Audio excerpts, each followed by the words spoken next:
We've all seen this at the playground. A toddler wiggles out of an adult's grasp, shouts, "I do it," and strides confidently toward the slide. Then they freeze mid-stride.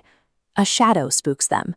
They drop their toy, sprint back in tears, and cling to the exact legs they just left. Adults usually expect independence to be a linear progression. We often misinterpret this sudden clinging as a regression or a sign of defiance and neediness. But human infants possess uniquely vulnerable neurological wiring. They operate under a different set of biological rules than adults. This rhythmic push and pull reveals a biological mechanism of brain architecture, actively building itself in real time. This starts with the concept of the safe base. Babies are neurologically pre-wired to seek physical proximity to a primary caregiver for sheer survival. The scale of construction here is massive. During the first 1,000 days of life, an infant's brain forms more than 1 million new neural connections every single second. Unlike adult learning, infant development relies on narrow, critical windows. If a child struggles to acquire a developmental skill during these periods, they risk bottlenecking their entire cognitive growth. Look at Michael Jordan. He didn't start seriously playing basketball until he was 15. In adulthood, talent and motivation can make up for a late start. But for a baby, development relies on specific, efficient timeframes. Missing one of these critical windows creates a permanent bottleneck, stunting the growth of every skill that was supposed to come next.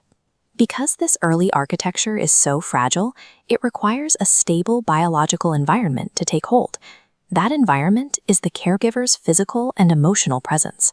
The caregiver's presence provides the actual physical scaffolding that enables neuroplasticity to occur. This upstairs and downstairs model helps decode the playground behavior. The downstairs brain manages survival instincts and raw emotions, while the upstairs, prefrontal cortex, handles logic and reasoning. When the child pushes away to explore, they are operating in the upstairs brain, utilizing their developing curiosity and executive function. But when environmental stimuli overwhelm them, the downstairs survival brain triggers a fight or flight response. An internal gate slams shut, blocking all access to the upstairs brain. Because that gate is closed, the child literally cannot access logic to self-soothe. They are stuck in a state of emotional reactivity. Researchers at Harvard University's Center on the Developing Child have identified the specific regulatory mechanism needed to fix this hijacked state. They call it serve and return. The child's clinging is the serve. The caregiver's immediate response, eye contact, physical touch, and naming the emotion, is the return.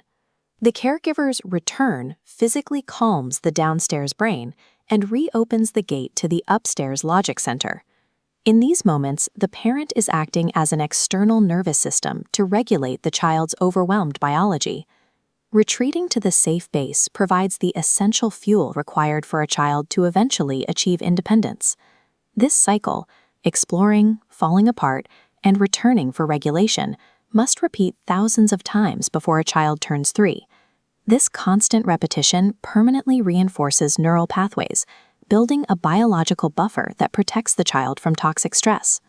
This progression is reflected in official developmental milestones from the CDC. It scales from a 6-month-old seeking simple eye contact to a 3-year-old navigating complex social play with peers. Giving a child the psychological permission to fall apart and return is the opposite of spoiling them. By acting as the external safe base, caregivers build the neurobiological scaffolding that allows the child to eventually leave it. They move forward with confidence because they have finally built an internal safe base of their own.